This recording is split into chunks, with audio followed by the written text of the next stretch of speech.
हुबली में legislative council member Salim Ahmed ने कहा कि इंडिया अलायंस केंद्र में सत्ता में आएगी और राहुल गांधी प्रधानमंत्री बनेंगे। उन्होंने कहा कि कांग्रेस सरकार सबके लिए बराबरी और सबके लिए बराबरी के संकल्प के जरिए लोगों तक पहुंचने का काम कर रही है।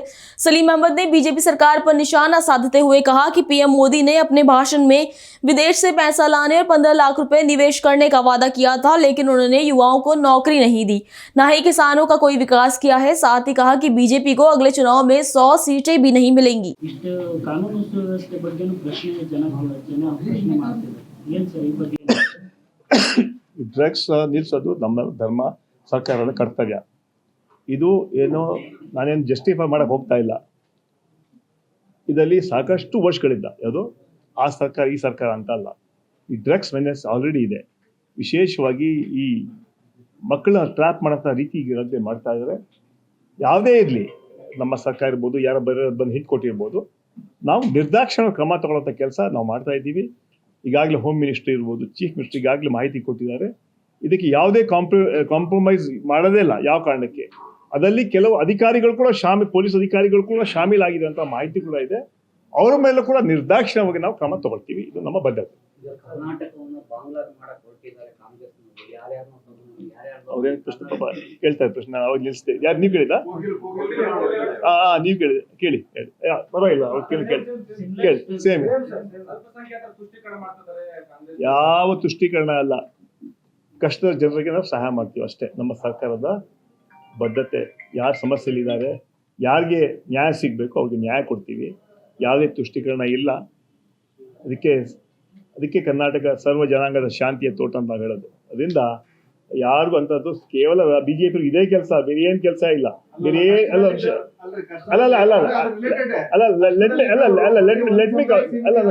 ನಾನು ಕಂಪ್ಲೀಟ್ ಮಾಡ್ತೀನಿ.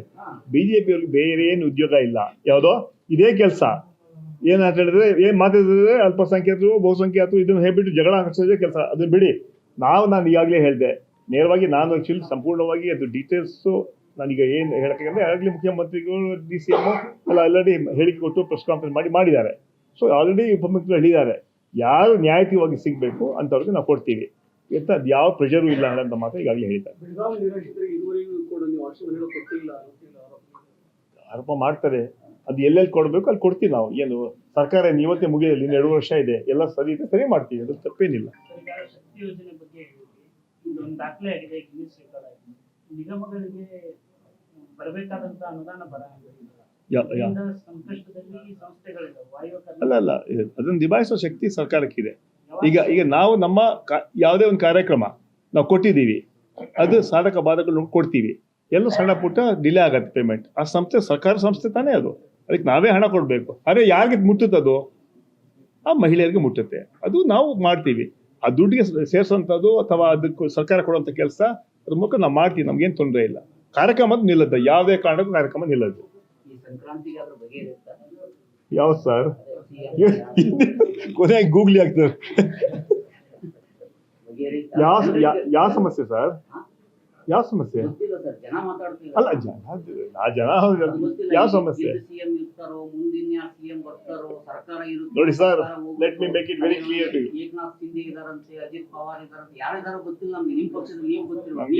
ನನಗೆ ಮಹಾರಾಷ್ಟ್ರ ಲೀಡರ್ಗಳು ಗೊತ್ತೇ ಇಲ್ಲ. ಫಸ್ಟ್ ಈಗಾಗಲೇ ನನ್ನ ಮಾಹಿತಿ ಏನು ನಮ್ಗೆ ಸಿಕ್ಕಿದೆ, ಮೇ ಬಿ ಜನವರಿ 15 ತಾರೀಕು ನಂತರ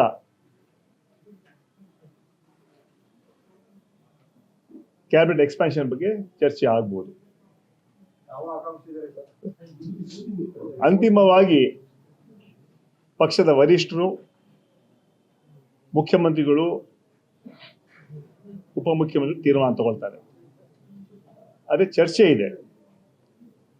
ಈಗಾಗಲೇ ನಾನು ಹೇಳಿದೆ, ಲಾಸ್ಟ್ ಟೈಮ್ ಕೂಡ ಹೇಳಿದೆ, 50% ಮಂತ್ರಿಗಳಿಗೆ ಪಕ್ಷ ಜವಾಬ್ದಾರಿ ಕೊಡಬೇಕು. ಯಾಕಂದ್ರೆ ಒಳ್ಳೆ ಕೆಲಸ ಮಾಡಿದ್ದಾರೆ ಮಂತ್ರಿಗಳಾಗಿ. ಯಾಕಂದ್ರೆ 28ರಲ್ಲಿ ಎಲೆಕ್ಷನ್ ನಾವು ಗೆಲ್ಲಬೇಕು. ಸೊ ಅವ್ರಿಗೆ ಪಕ್ಷಕ್ಕೆ ಹಾಕ್ಬಿಟ್ಟು 50% ಹೊಸಬರಿಗೆ ಅವಕಾಶ ಮಾಡಿಕೊಡ್ಬೇಕಂತ ಈಗಾಗಲೇ ನಾವು ಮನವಿ ಕೂಡ ಮಾಡ್ಕೊಂಡಿದ್ದೀವಿ. ಏನು 2 ವರ್ಷ ಮಿನಿಸ್ಟರ್ ಆಗಿ ಎಕ್ಸ್ಪೀರಿಯನ್ಸ್ ಆಗಿ ಸರ್ಕಾರದಲ್ಲಿ ಇದ್ರು, ಆ ಎಕ್ಸ್ಪೀರಿಯನ್ಸ್ನ ಪಕ್ಷಕ್ಕೆ ಕಟ್ಬಿಟ್ಟು ಪಕ್ಷದ ಅಧಿಕಾರಕ್ಕೆ ಅಂಥದ್ದು ಅವಕಾಶ ಮಾಡಿ ಹೊಸಬರಿಗೆ ಅವಕಾಶ ಮಾಡಿಕೊಟ್ರೆ ಅದು ಒಳ್ಳೇದಾಗತ್ತೆ ಅಂತ ಹೇಳಂತಹ ಕೆಲವು ಮಾಹಿತಿ ಕೂಡ ನಾವು ಪಕ್ಷದ ವರಿಷ್ಠರು ಹೇಳಿದ್ದೀವಿ. ಅಂತಿಮವಾಗಿ ಹೈಕಮಾಂಡ್ ಮತ್ತು ಮುಖ್ಯಮಂತ್ರಿಗಳು ಮತ್ತು ಡೆಪ್ಟಿ ಚೀಫ್ ತೀರ್ಮಾನ ತಗೊಳ್ತಾರೆ.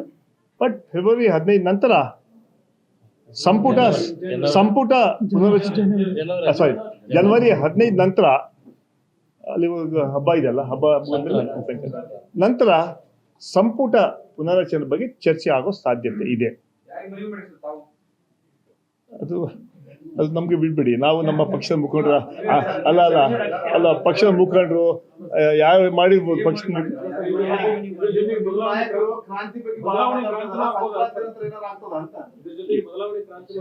ನೋಡಿ. ಈಗಾಗಲೇ ಕಾಂಗ್ರೆಸ್ ಸಚಿವ ಮಲ್ಲಿಕಾರ್ಜುನ ಖರ್ಗೆ ಅವರು ಕಟ್ಟಪ್ಪಣೆ ಮಾಡಿದ್ದಾರೆ. ಏನಂತ ಹೇಳಿದ್ರೆ, ಯಾರು ಕೂಡ ಲಕ್ಷ್ಮಣ ರೇಖೆಯನ್ನು ದಾಟಬಾರ್ದು ಅಂತ ಹೇಳಿದ್ದಾರೆ. ನಾನು ಕೂಡ ಲಕ್ಷ್ಮಣ ರೇಖೆಯನ್ನು ದಾಟುವ ವ್ಯಕ್ತಿ ಅಲ್ಲ. ಸಲೀಂ ಅಹಮದ್ ಯಾವುದೇ ಕಾರಣಕ್ಕೆ ಲಕ್ಷ್ಮಣ ರೇಖೆಯನ್ನು ದಾಟಲ್ಲ. ಅದರಿಂದ ನಾನು ಹೇಳಿದೆ ಸಂಪುಟ ಪುನರಚನೆ ಬಗ್ಗೆ ಹೇಳಿದೆ, ಅಲ್ಲಿಗೆ ಸೀಮಿತ ಮಾಡ್ತೀನಿ.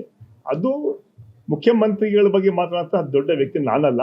ಅದು ಸನ್ಮಾನ್ಯ ಮಲ್ಲಿಕಾರ್ಜುನ ಖರ್ಗೆ ಸಾಹೇಬರು, ಸನ್ಮಾನ್ಯ ರಾಹುಲ್ ಗಾಂಧಿಯವರು, ಸೋನಿಯಾ ಗಾಂಧಿಯವರು, ವೇಣುಗೋಪಾಲ್ ಅವರು, ಸುರ್ಜೇವಾಲಾ ಅವರು ಮತ್ತೆ ವರ್ಕಿಂಗ್ ಕಮಿಟಿ ತೀರ್ಮಾನ. ಯಾಕೆ ವೀಕ್ ಆಗುತ್ತೆ?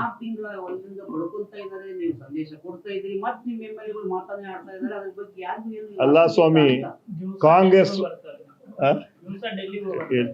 ಕಾಂಗ್ರೆಸ್ ಅಲ್ಲಿ ಡೆಮಾಕ್ರಸಿ ಇದೆ, ಪ್ರಜಾಪ್ರಭುತ್ವ ಇದೆ. ಯಾಕಂದ್ರೆ ಗೊತ್ತಾ, ನಮ್ಮಲ್ಲಿ ಕಲೆಕ್ಟಿವ್ ಲೀಡರ್ಶಿಪ್. ಸನ್ಮಾನ್ಯ ಮಲ್ಲಿಕಾರ್ಜುನ ಖರ್ಗೆ ಅವರು ಬೆಳಿಗ್ಗೆ ಬಂದು ಬ್ಯಾಂಗ್ಳೂರಲ್ಲಿ ಸ್ಟೇಟ್ಮೆಂಟ್ ಕೊಡ್ತಾರೆ, ನಾನು ಹೈಕಮಾಂಡ್ ಅಂತ ಮಾತಿರ್ತೇನೆ. ಇದಕ್ಕೆಲ್ಲ ಕೆಲವರು ಟೀಕೆ ಮಾಡ್ತಾರೆ ನಿಮ್ಮ ಸ್ನೇಹಿತರು. ನಾನು ನೆಕ್ಸ್ಟ್ ಡೇ ಹೇಳಿದೆ, ನಮ್ದು ಡಿಕ್ಟೇಟರ್ಶಿಪ್, ಮೋದಿ ತರ ಡಿಕ್ಟೇಟರ್ಶಿಪ್ ಅಲ್ಲ, ಒನ್ ಮ್ಯಾನ್ ಶೋ ಅಲ್ಲ. ನರೇಂದ್ರ ಮೋದಿ ಹೇಳಿದ್ರೆ ಕಣ್ಣು ಕಿವಿ ಮುಖ ಎಲ್ಲ ಮುಚ್ಕೋಬೇಕಾಗುತ್ತೆ ಮುಖಂಡರು. ನಮ್ಮಲ್ಲಿ ಹೈಕಮಾಂಡ್ ಅಂತ ಹೇಳಿದ್ರೆ ಖರ್ಗೆ ಸಾಹೇಬರು, ಸೋನಿಯಾ ಗಾಂಧಿ ಅವರು, ರಾಹುಲ್ ಗಾಂಧಿ ಅವರು, ವರ್ಕಿಂಗ್ ಕಮಿಟಿ ಅಂತಿಮವಾಗಿ ಡೆಮಾಕ್ರೆಟಿಕ್ ವೇಯಲ್ಲಿ ಚರ್ಚೆ ಮಾಡಿಬಿಟ್ಟು ತೀರ್ಮಾನ ತಗೊಳ್ತೀವಿ. ನಮ್ಮಲ್ಲಿ ಮಾತಾಡೋ ಶಕ್ತಿ ಕಾಂಗ್ರೆಸ್ ಪಕ್ಷ ಕೊಟ್ಟಿದೆ, ಭಾರತೀಯ ಜನತಾ ಪಾರ್ಟಿಯಲ್ಲಿ ಅಲ್ಲ, ಹಿಟ್ಲರ್ವಾದಿ ಬಿಜೆಪಿ. ಅದರಿಂದ ನಮ್ಗೆ ಬಹಳ ಬದ್ಧತೆ ಇರ್ತದೆ. ನಮ್ಮ ಪಕ್ಷದ ಹೈಕಮಾಂಡ್ ಏನು ತೀರ್ಮಾನ ಮಾಡಿದ್ರು, ಪಕ್ಷದ ಹೈಕಮಾಂಡ್ ಏನು ತೀರ್ಮಾನ ಮಾಡ್ತಾರೆ, ನಾವು ಒಬ್ಬ ಕಾರ್ಯಕರ್ತರಾಗಿ ಪ್ರತಿಯೊಬ್ಬರು ಕೂಡ ಹೋಗ್ತಾರೆ. ಈಗಾಗಲೇ ಮುಖ್ಯಮಂತ್ರಿಗಳು ಈಗಾಗಲೇ ಹೇಳಿಕೆ ಕೊಟ್ಟಿದ್ದಾರೆ ಅಂತ, ನಾವು ಪಕ್ಷದ ವರಿಷ್ಠ ಏನು ತೀರ್ಮಾನ ತಗೊಳ್ಳೆ ಮಾಡ್ತೀವಿ ಅಂತ. ಸದ್ಯಕ್ಕೆ ನಮ್ದು ಏನು ಕೆಲಸ, 2 ವರ್ಷ ಆಗಿದೆ. ಇನ್ನು ಏನು ಜನ ಇವತ್ತು ನಮ್ಗೆ ಆಶೀರ್ವಾದ ಮಾಡಿದ್ದಾರೆ, ನಮಗೆ ಅವಕಾಶ ಕೊಟ್ಟಿದ್ದಾರೆ. ನಾವು ಗೆದ್ದಿದ್ದೀವಿ ಅಂತ ಬೀಗಲ್ಲ, ನಮ್ರತೆಯಿಂದ ಪ್ರಾಮಾಣಿಕವಾಗಿ ಜನರ ಸೇವೆ ನಾವು ಮಾಡ್ತೀವಿ. 2 ವರ್ಷ ಮಾಡಿದ್ದೀವಿ, ಮುಂದೆ 2 ವರ್ಷ ಮಾಡ್ತೀವಿ. ಮತ್ತೆ 5 ವರ್ಷ ಕೂಡ ನಾವೇ ಅಧಿಕಾರಕ್ಕೆ ಬರ್ತೀವಿ. ಬಿಜೆಪಿ ಅವರೇ ಪರ್ಮನೆಂಟ್ ಆಗಿ ವಿರೋಧ ಪಕ್ಷದಲ್ಲೇ ಕೂಡಿಸ್ತೀವಿ ನಾವು.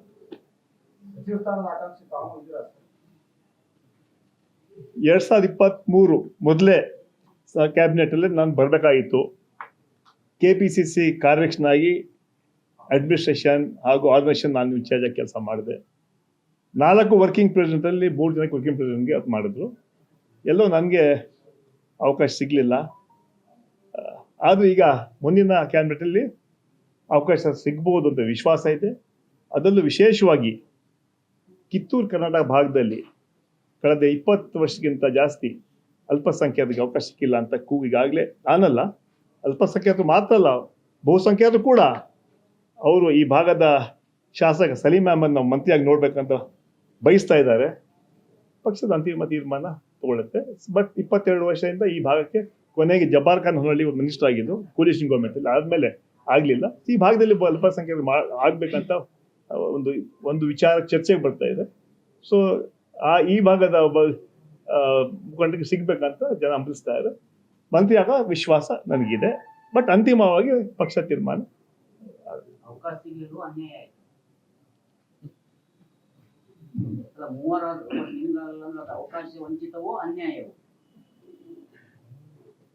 ಕೆಲವು ವಿಚಾರಗಳನ್ನ ನೀವು ಹೇಳ್ಬೋದು, ಕೆಲವು ನಾವು ಉತ್ತರ ಕೊಡಕ್ಕೆ ಸಾಧ್ಯ. Next question.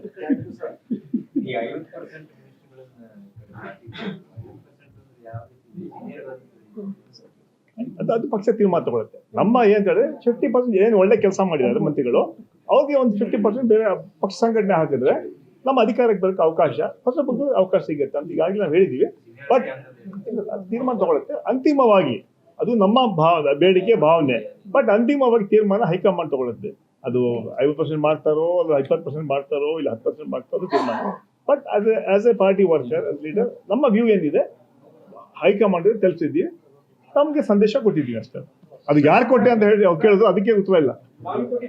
ಬಾಗಲಕೋಟೆ ವಿಧಾನಸಭಾ ಕ್ಷೇತ್ರ ದಾವಣಗೆರೆ ದಕ್ಷಿಣ ಎಲೆಕ್ಷನ್ ಯಾವ